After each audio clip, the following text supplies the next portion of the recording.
Hello everyone, आज मैं आपको बताऊंगी कि आप सीटेट कैसे क्लियर करोगे। बहुत लोगों को लगता है कि बहुत भारी, लेकिन आप उसे उठाकर देखो, भारी है नहीं, बिल्कुल भी भारी नहीं। बस उसे समझना है, बस समझ जाओगे उसके बाद सब क्लियर है। मैंने फर्स्ट बार एग्ज़ाम दिया था तो उसमें मेरा सीटेट में मैं क्लियर नहीं कर पाई थी, मेरा 80 ही आया था। लेकिन उसका भी मैं आपको रीज़न बताती हूँ कैसे हुआ।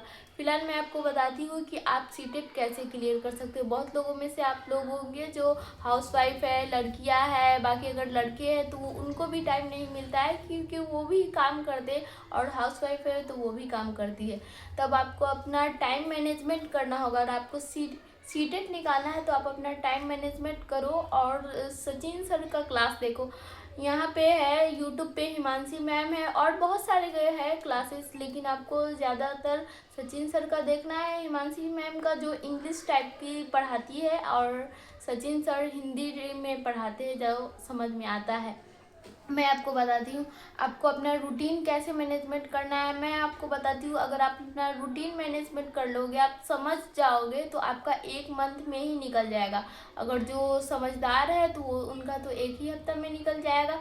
पे आपको क्या करना है, जब आपकी क्लास हो, अगर मान के चलो अगर आपने सचिन सर का क्लास देखा तो उनके जो क्लास होते हैं उन पे आप ध्यान देना। अब क्वेश्चन पे मत ध्यान देना, बस समझदारी पे ध्यान देना कि क्या कॉन्सेप्ट है। बस जो सर बोलते उन पे आप ध्यान देना। सर बोलते क्या है, अगर जीन प्याजे है तो जीन प्याजे के सिद्धांत पे ध्यान देना, ना कि जीन प्याजे के क्वेश्चन पे ध्यान देना। और आपको बस समझना है, उसमें बस यही होता है कॉन्सेप्ट। हमने मैट्रिक भी किया, इंटर भी किया, ग्रेजुएशन भी करे। बहुत लोगों में, आप लोगों में से ग्रेजुएशन करने के बाद भी सीटेट नहीं निकलता है, क्योंकि वो समझ पे आधारित है। सीबीएसई बोर्ड समझ पे आधारित है। अगर इसी तरह सीटेट की तरह सारे अगर एग्ज़ाम हो जाए तो किसी को नौकरी ढूंढने की ज़रूरत ही नहीं, क्योंकि सीटेट समझदारी पे ही आधारित है। और उसी समझ पे बहुत लोगों को तो आता ही नहीं है, बस सब लोग रट कर जाते हैं और रटने के कारण किसी का भी एग्ज़ाम क्लियर होता ही नहीं। इस बार 26 लाख लोगों ने फॉर्म भरा था, जिसमें 6 लाख ही निकल पाए। उसका मेन रीज़न यही है कि सब लोग रट कर गए थे, समझे कोई नहीं थे। अगर समझे होते तो उनका सीटेट क्लियर हो चुका होता। अब मैं आपको बताती हूँ कि आपको क्या करना है। पहले तो क्या होता है, सचिन सर का आपको पूरा वीडियो देख लेना है। आपको किसी का भी बैच बाय करने की ज़रूरत नहीं। अगर आपको फिर भी समझ में नहीं आता कि हाँ मैं बैच बाय करूँ, अगर बैच आप बाय करोगे तो उसमें भी आपको क्लास टाइम टू टाइम देखना होगा, क्योंकि 5 क्लास चलती है और दिन में 5 क्लास चलेगी, और आप हाउसवाइफ हो तो आप 5 क्लास कर ही नहीं पाओगे। तो उसके लिए आप इससे अच्छा सचिन सर का वीडियो देखो। जब आपको फ्री टाइम मिल जाए तो सचिन सर का जो पिछली वीडियो है, महा मैराथन जितना है सब महा मैराथन देख लो। यूट्यूब का महा मैराथन देख लो, क्योंकि उनके महा मैराथन में सारे कॉन्सेप्ट है। और महा मैराथन में क्वेश्चन के साथ साथ भी कराते हैं, जितने भी नहीं कि क्वेश्चन क्या है, कौन से वैज्ञानिक। फिलहाल मैं आपको ये कॉन्सेप्ट बताती हूँ। अगर आप टीचर, वैसे तो सीटेट इसलिए सब क्लियर करना चाहते हैं क्योंकि सभी को टीचर बनना है, और आपको टीचर बनना है तो टीचर के लिए आपको बच्चों को भगवान मानना होगा, क्योंकि अभी के ज़माने में अगर आप बच्चों को भगवान मानोगे तभी आपका सीटेट क्लियर होगा, नहीं तो नहीं क्लियर होगा। और सरकार ने भी बोल दिया है कि आप बच्चों के अनुसार पढ़ाओ, नहीं कि आपके अनुसार बच्चे पढ़े। इसलिए आपको क्या करना है, बच्चे को भगवान समझकर, बच्चों को कैसे समझाना है उस कॉन्सेप्ट से समझकर आप उसे पढ़ाई करना स्टार्ट करो। क्लास देखो, क्लास सचिन सर का यूट्यूब पे चलता है डेली 8 बजे। अगर आप अभी से तैयारी करना चाहते हो कि नहीं मुझे लगता है मेरा सीटेट नहीं निकलेगा, तो जितना भी यूट्यूब पे सर का दिया है, सचिन सर का, उनका सारा सीटेट का क्लास देख लो। सीडीपी, ईवीएस, मैथ में बहुत लोगों को डर लगता है मेरा मैथ नहीं निकलेगा, तो उसका भी मैं आपको ट्रिक बताती हूँ। मैथ में 15 नंबर थ्योरी से होता है, अब 15 नंबर वही प्रैक्टिकल, और 15 नंबर रहता है समझ पे। तो 15 नंबर आप समझो आपका क्लियर हो चुका, क्योंकि वो समझ पे होता है। और सीडीपी जब आप समझ जाओगे तो आपका सब सब्जेक्ट क्लियर हो जाएगा। बस आप समझना कि भारी नहीं, दिल पर बोझ लेकर मत समझना कि भाई मेरे से सीटेट नहीं निकलेगा। इंसान हो, इंसान से ही सब काम होता है। बहुत लोग बोलते हैं सीटेट बहुत भारी बहुत भारी, अरे आप करके तो देखो, कुछ भी भारी नहीं। बस आप ट्राई करो, क्लास देखो, उसके बाद कॉन्सेप्ट को समझो। एक क्लास आप दिन में देखोगे डेली आज से लेकर, फिर भी आपका सीटेट क्लियर हो ही जाएगा।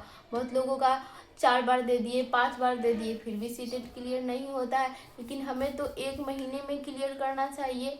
अब मैं आपको फुल अपना एक्सपीरियंस बताती हूँ कि मैंने सीटेट कैसे पास किया, उसका मैं आपको डिटेल्स बताती हूँ। मेरा डीएलएड हो गया। डीएलएड मैं कर रही थी, उसके साथ मेरी 3 फ्रेंड्स थी, हम लोग 4 थे। तो सभी ने बोला कि चलो बैच ले लेते हैं सीटेट का। पहले तो समझ में नहीं आता है कि सीटेट में कितने सब्जेक्ट हैं, मुझे तो समझ में नहीं आता।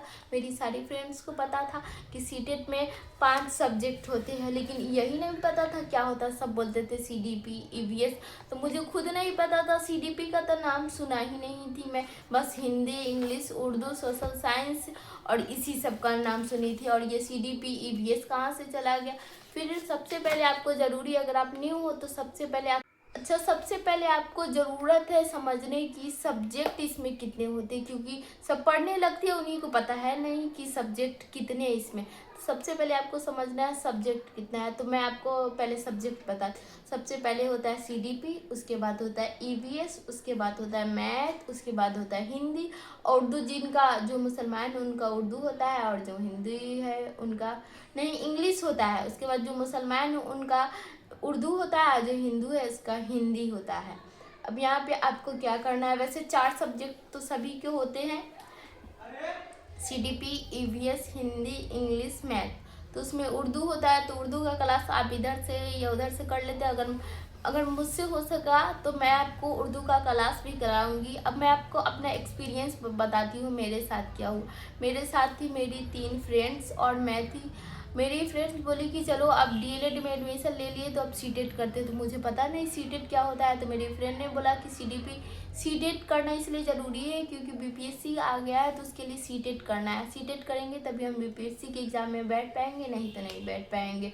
अब मैं सीटेट का नाम तो पहली बार सुनी थी, तो बोला चलो। अब मैं क्लास देखी तो उसमें समझ में नहीं आ रहा था कि कितने सब्जेक्ट होते हैं। तो सबसे पहले आपको सब्जेक्ट समझना होता है। तो पहले सीडीपी वही मैं बता दी कि 5 सब्जेक्ट होते। मेरी फ्रेंड ने बोला कि हम लोग अब क्या करते हैं, सचिन एकेडमी का बैच ले लेते हैं। तो मैंने सोचा कि अभी तो समझ में नहीं आ रहा, हम लोग बैच लेने के बाद मेरे साथ क्या हुआ, घर का काम बाकी और से काम करना होता है। हाउसवाइफ है या अगर लड़कियां है तो उनको तो घर का काम करना ही होता है। तो मुझे टाइम नहीं निकलता था क्योंकि 5 क्लास है और पांचों टीचर अलग अलग आते थे, उसके लिए टाइम नहीं मिलता था। फिर भी मैं क्लास करती थी, मैं क्लास भी की। उसके बाद जब सीटेट का टाइम आया तो मैं एग्ज़ाम भी दी।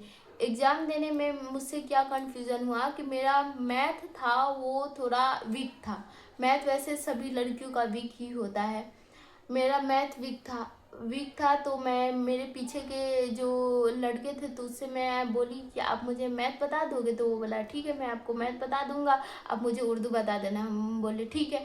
लेकिन उसमें टाइम ये था कि आपको क्वेश्चन समझने में ही टाइम चला जाता है, आपको पूछने का टाइम ही नहीं मिलेगा। आप क्वेश्चन देखते जाओगे उसके बाद टाइम का पता नहीं चलेगा, इसलिए समझ पे आधारित है। तो क्या कि मैं सब क्वेश्चन बना दी। उसके बाद उर्दू का आया टाइम, तो पेपर 1 होता है उर्दू का, एक पेपर 2 होता है। हिंदी में भी पेपर 1 होता है, पेपर 2 होता है। तब पेपर 2 मेरा था उर्दू का, तब पेपर मैं 1 में दे दी। उसके बाद में मुझे पता चला, अरे मैं तो पेपर 1 का क्वेश्चन भर के चली आई। मैं इतना ज़्यादा रोई कि मैंने क्या किया, उस पर से मैं बैच भी बाई की थी किसी तरह पैसे अपने मैनेजमेंट करके। और मेरा लग रहा है इस बार सीटेट भी नहीं निकलेगा। मुझे पता था कि मैंने जब गलत करके आई हूँ तो मेरा निकलने का कोई चांस भी नहीं बनता। उसके बाद मेरे साथ जो फ्रेंड्स थी सभी का निकल गया, मैं बच गई क्योंकि मेरा पेपर गलत हो चुका था। क्या हुआ, अब मेरा आया 80 नंबर। अब मैं बोली कि मैं बैच का झंझट छोड़ूंगी, सीधा यूट्यूब से क्लास करूंगी, क्योंकि सभी के पास पैसे नहीं होते हैं। किसी के पास पैसा होता है तो बैच ले लेता है, किसी के पास नहीं होता, ज़्यादातर तो किसी के पास पैसे नहीं होते। यूट्यूब है जिंदाबाद, यूट्यूब से ही सभी को देखना है। और मैं आपको बताऊंगी कि यूट्यूब से आप कैसे करोगे। अब क्या करना है, मैंने वहाँ से स्टार्ट किया। यूट्यूब में मेरे पास बस 1 महीना, डीएलएड कर रही थी, मेरे पास था 1 महीना। मैं सोची कि मैं 1 महीने के अंदर मैं सीटेट निकालूंगी, बैच नहीं लूँगी, चाहे मुझे कितना भी पढ़ना पड़े। मैंने प्रेशर, पहले तो आपको प्रेशर लेना ही नहीं पड़ेगा। पहले जितना दिमाग में आपके पास है इधर उधर की बातें या आपका एग्ज़ाम का प्रेशर, सभी को बाहर निकाल के फेंक दीजिए। और सीटेट का जो क्वेश्चन है, उसके बाद उसका कॉन्सेप्ट है, उसी को भरना स्टार्ट कीजिए। जितना भी मेरे पास में माइंड में चल रहा था इधर उधर, कैसे करना है, ये करना, चिंता, उस चिंता को पहले निकालना है। अगर आप अपना दिमाग खाली करोगे, उसके बाद दूसरा बात आपके दिमाग में आएगी, नहीं तो नहीं आएगी।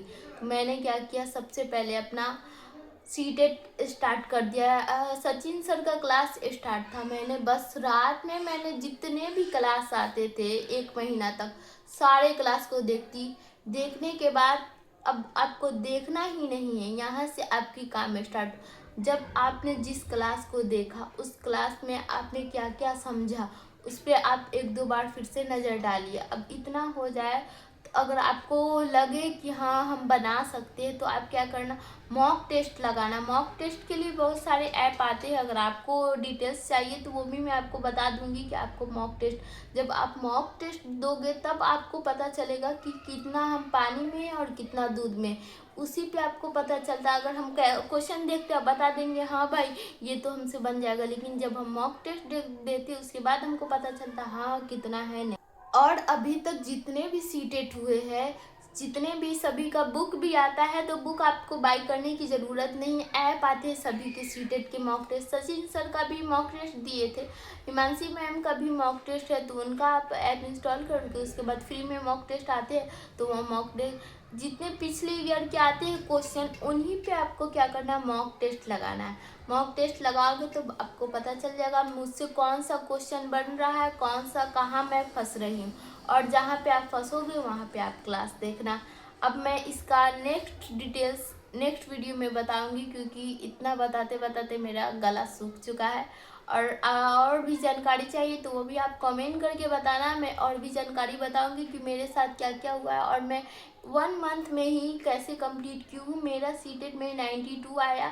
मैं सोची एक बार और एग्ज़ाम दूँ, लेकिन सोची अब बीपीएससी टीआर 4 का या दूँ, क्योंकि इसके साथ पता नहीं आएगा या नहीं।